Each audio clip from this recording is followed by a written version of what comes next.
Yanks are coming, the Yanks are coming, the drums rum-tumming everywhere, so prepare.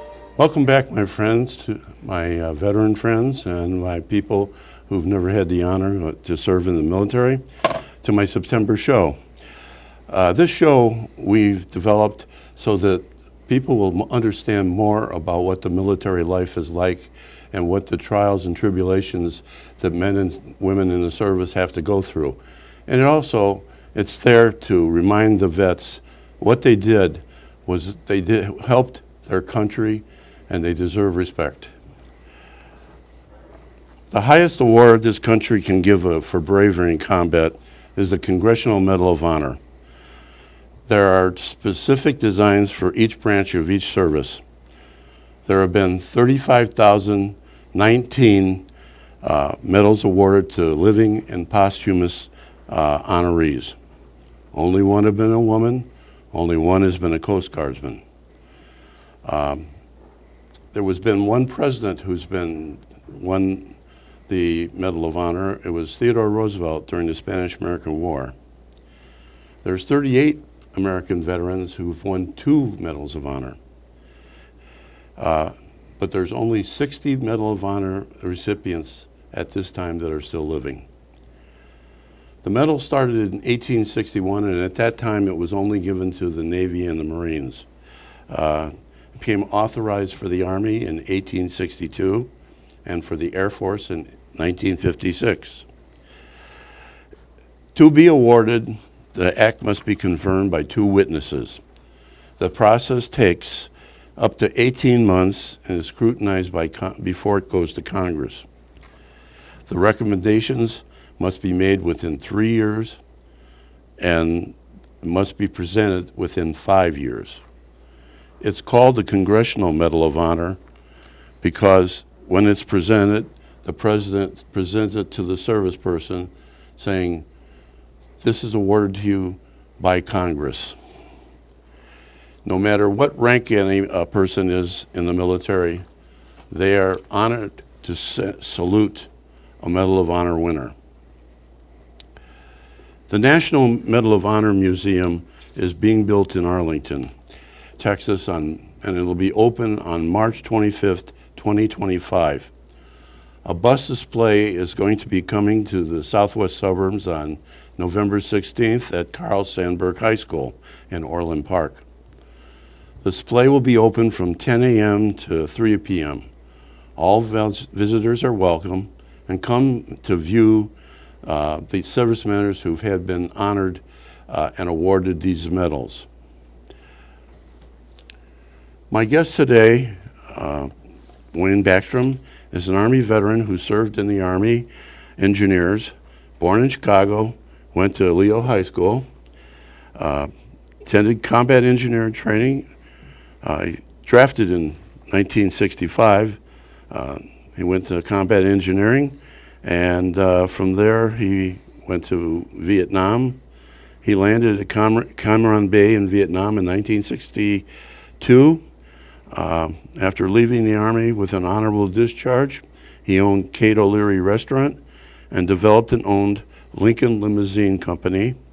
And in June 2001, he became the general manager of Alpha Maintenance Service. He's involved in Kiwanis and served as Lieutenant Governor of Kiwanis International. Welcome aboard, Wayne. Yeah, thanks, Jim. What's your memories about going into the induction center?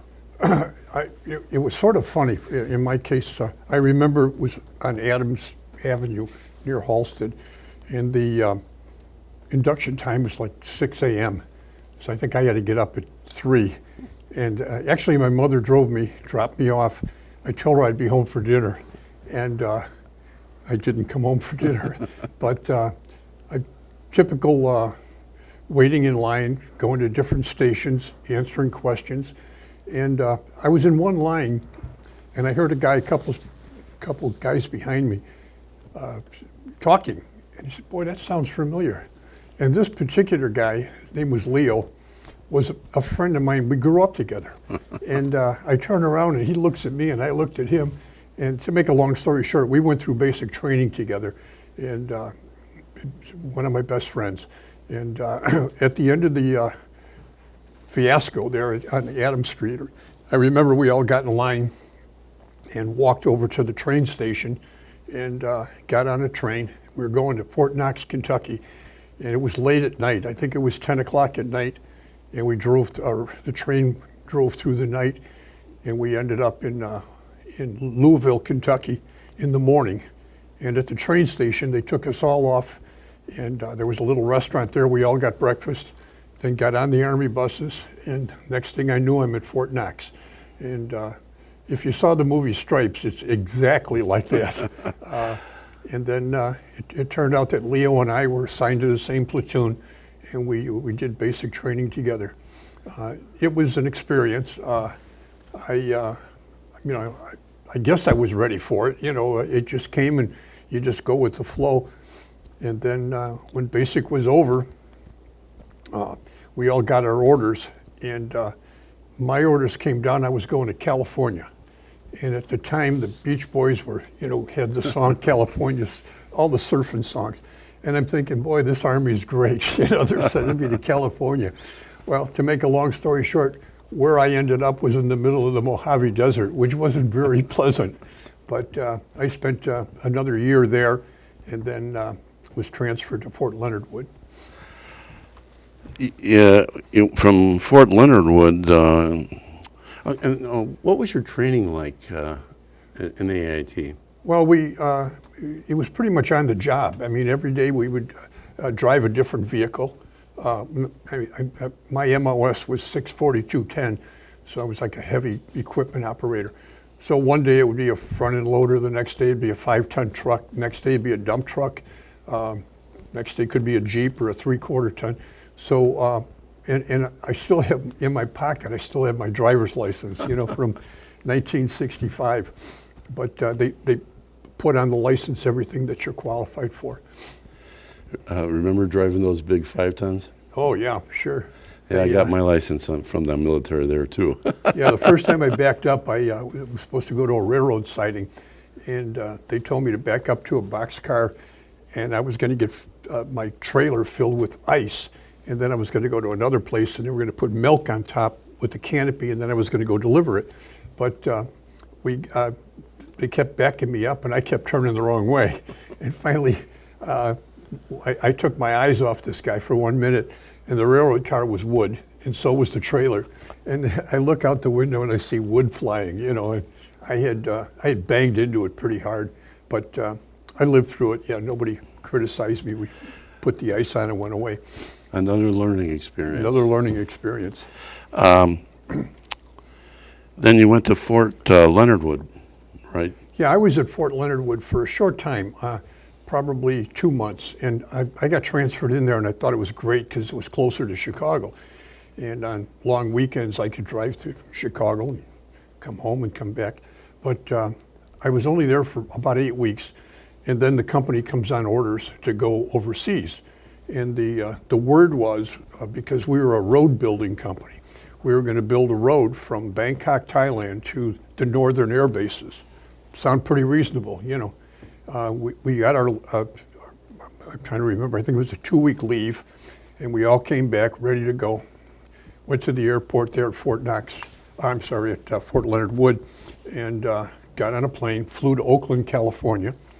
And at that point, we got on a World War II troop ship, and I'll never forget the name. It was the General Leroy L. Tinge. And this ship had been around the world 20 times. And was mostly used bringing soldiers home from the Second World War from Europe. And this was, my first experience on a ship like that. And we had those hanging bunks and, one on top of each other. And after a while, I think the first 2 or 3 days at sea, everybody was sick. And then finally, your diet, they give you the dried eggs and powdered milk, and pretty soon that catches up to you, and you're not sick anymore. But I remember going underneath the Golden Gate Bridge, and we're all excited, this is something else. And we went under the Golden Gate Bridge, and they start passing out English to Vietnamese pamphlets. And we all looked at each other and said, boy, we're screwed, you know. But the ship or the trip was really monumental because we crossed the international date line maybe about 10 days out, and the Navy has what they call the King Neptune ceremony. And we had that, and that was pretty cool. And we all went to bed, and in the morning we expected that it was going to be a day later, you know, across the international date line. But somewhere about, whatever, 5:30 or 6 a.m., over the loudspeaker, the chaplain gets on. And usually you only heard from the chaplain on Sundays, but it was like Wednesday or whatever. But chaplain said, I've got something to tell you. You know, at 0300, we crossed the international date line. At 0345, the boilers went out on the ship. At 0415, the boat floated back across the international date line, and we're sitting out here without any power or whatever. And we're going to get towed. And the Navy would appreciate, this is an embarrassing moment, they'd appreciate if nobody took pictures. Well, that's all they had to say. Everybody went for their duffel bag and their cameras.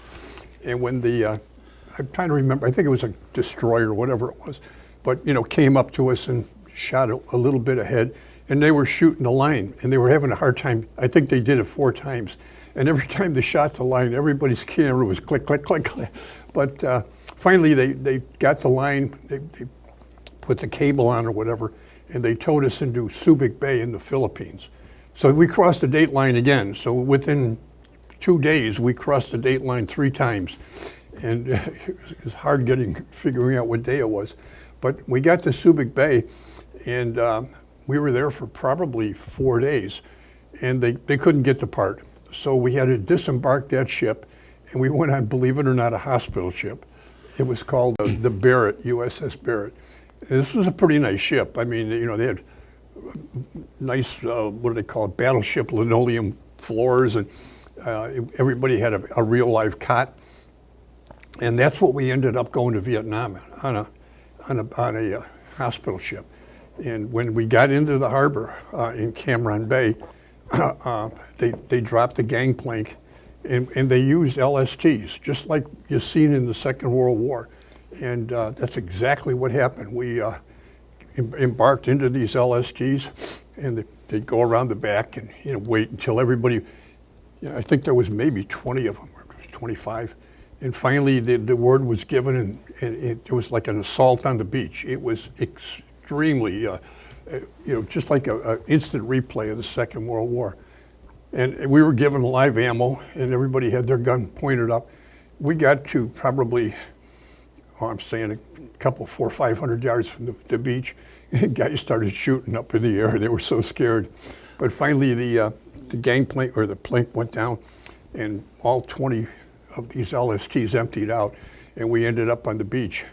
And the beach was, it reminded me of the Indiana Dunes beach. It's very similar. There was a dunes behind it, and everybody was just scared.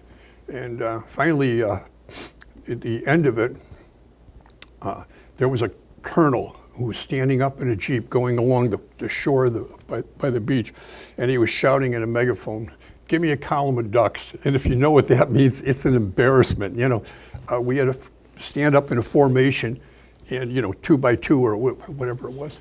And so we're gonna march to wherever we're going. And as we you know, we're in that formation, from over the side of that dunes, a whole bunch of old ladies and kids came, Vietnamese, and they were selling Coca-Cola for the big invasion. It was something else. But that night we had to set up our tents. It started raining at 2 in the afternoon, didn't stop for like 5 days, you know. And it was an experience. We got our tents up, and we lived on that beach for 3 or 4 months, and then we moved in. Well, when you got, and you started to build Cam Ranh Bay, right? Yes.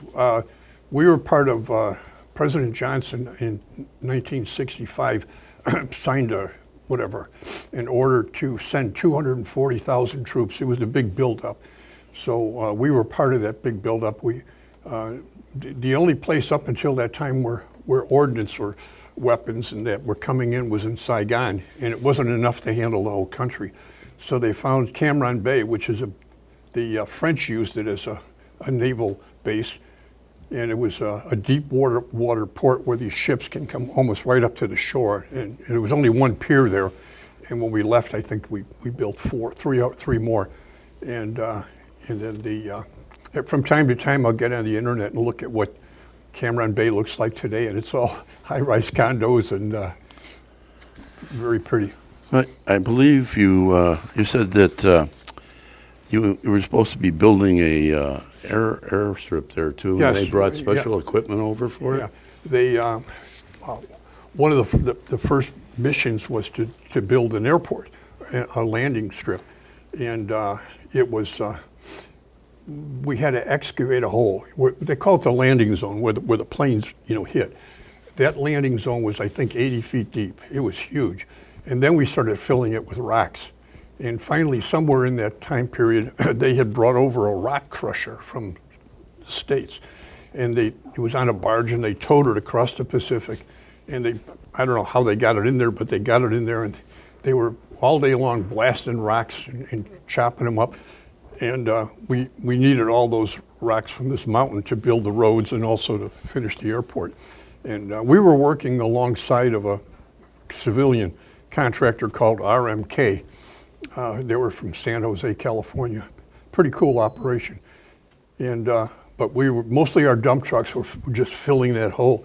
And finally, after about, I want to say 6 weeks, it was done. And they were landing planes.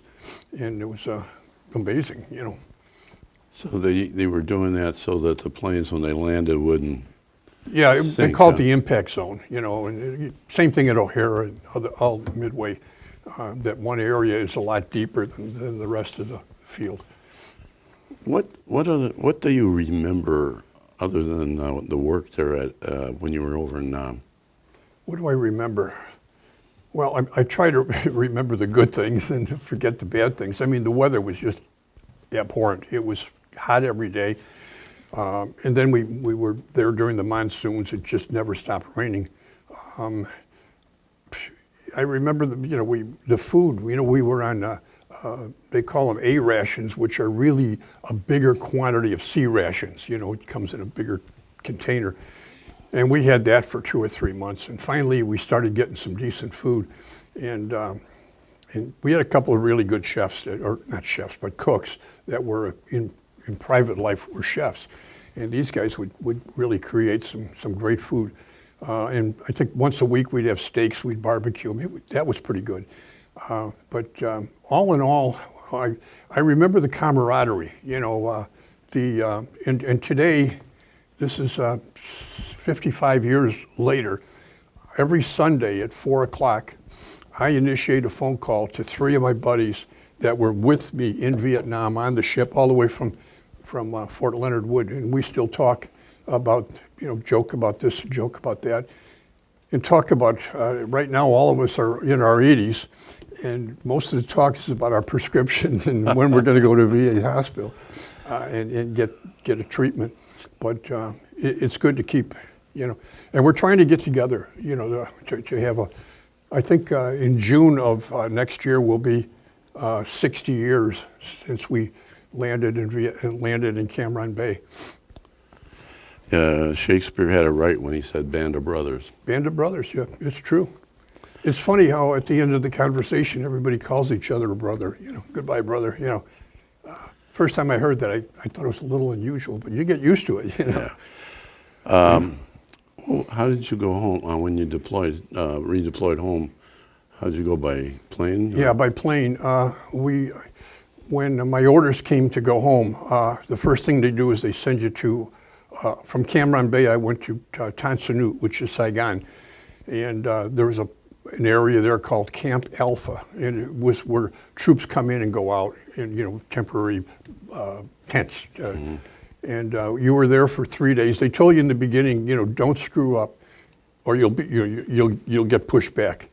And there were a couple of guys that were there for probably 2 weeks. They just couldn't get it. But finally, after my 3 days, I left Vietnam on the 31st of December of 1965, and on New Year's Eve.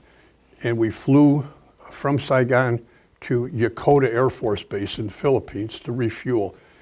And it was about 11:30 at night when we landed, and the Air Force had two or three buses for us, and we all de-embarked from the plane, and we're all wearing field clothes, our field jackets and fatigues. And we got in the bus, and they took us to the officers' club, where they were celebrating New Year's Eve.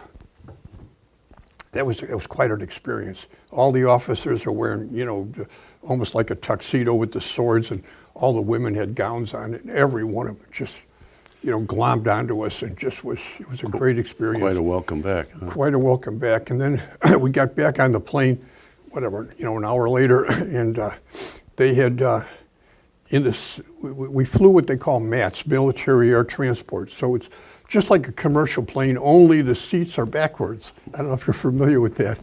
And instead of carpeting, they had, linoleum on the floor. But as we got back to our seats, we realized that there were like 30-gallon little garbage cans full of ice and beer. And they also cracked open a couple of cases of champagne for us. So we just had somewhat of a party after we took off. And an hour or two later, everybody was sleeping. And we landed, we left Yokota about 1 o'clock in the morning, and you're going through 3 or 4 time zones.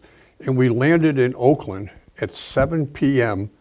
on New Year's Eve night. We landed 2 hours after we took off from Saigon.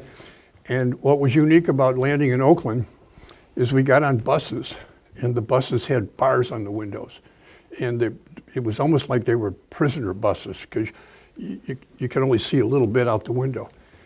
And they took us, from the airport to the post, and that night we all got our bunks, and it was about a 2-day muster out, and they signed different papers, and finally you get your final paycheck, or not check, but your cash, and then you're free to go, The eagle screamed. Yep. When you got out, you developed and worked at several different businesses. Would you like to talk about that? Sure. When I came out, well, I had a job. My first job was with a company called Warner Lambert, and it's a big company. And I applied for the job, and it was for. I thought it was a drug manufacturing company. I'd be going into drugstores, and they had a company called American Chicle, which was a division, and chewing gum.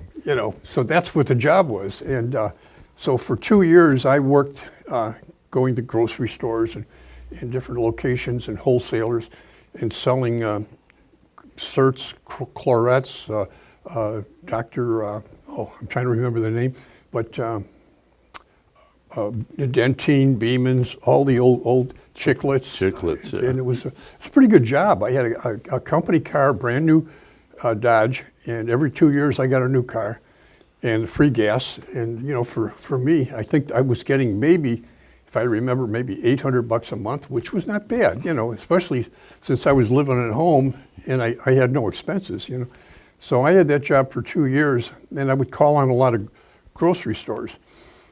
And I became friends with a lot of the managers. And I remember one manager saying to me, he said, "Jesus, you think for $100 a week I could get these floors cleaned?"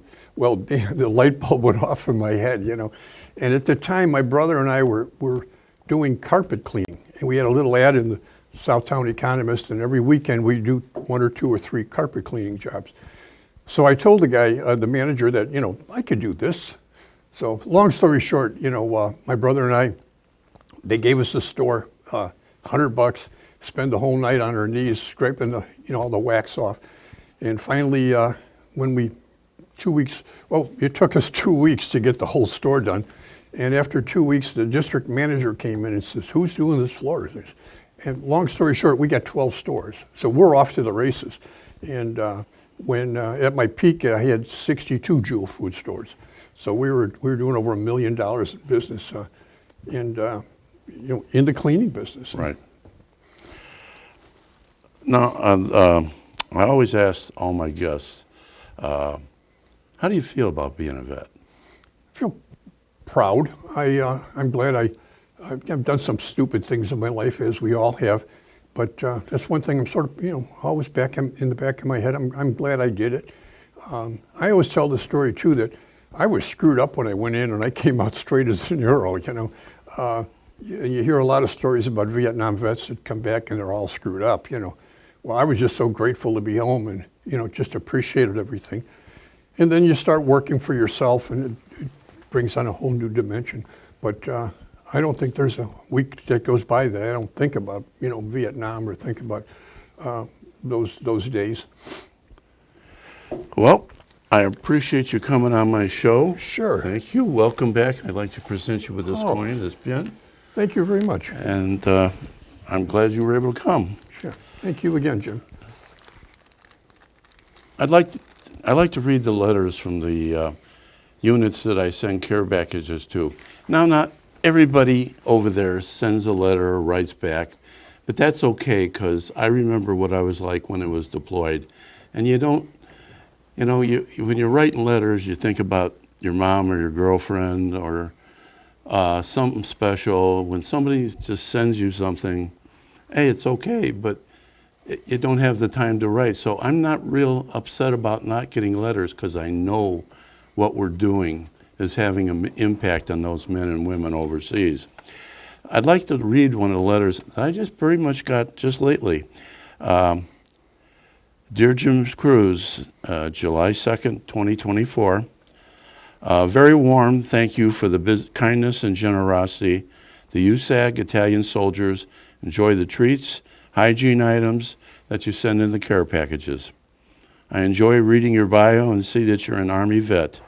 Thank you for your service as well. I am sure you are truly understanding of sacrifice and dedication. The soldiers really enjoy what's in those care packages, and they are very grateful.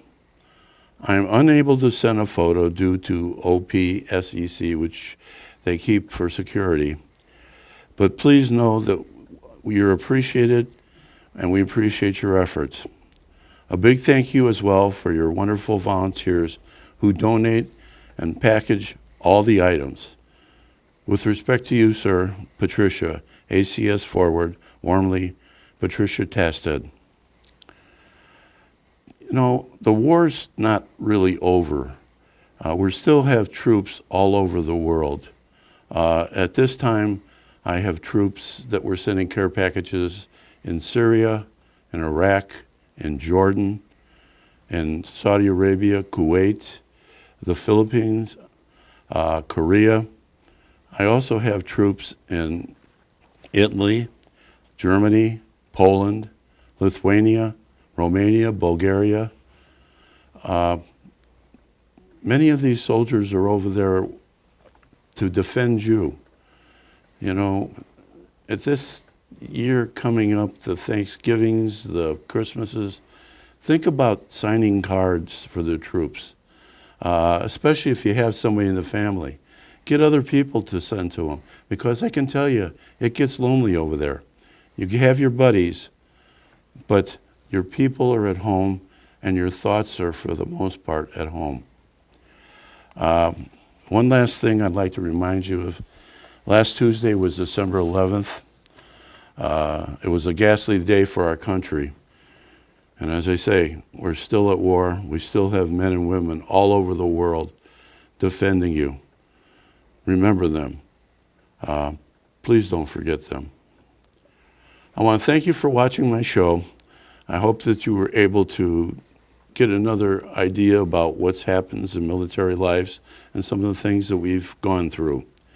We will be back next month here on PHTV4, and I look forward to showing you another interesting show. Honor and respect.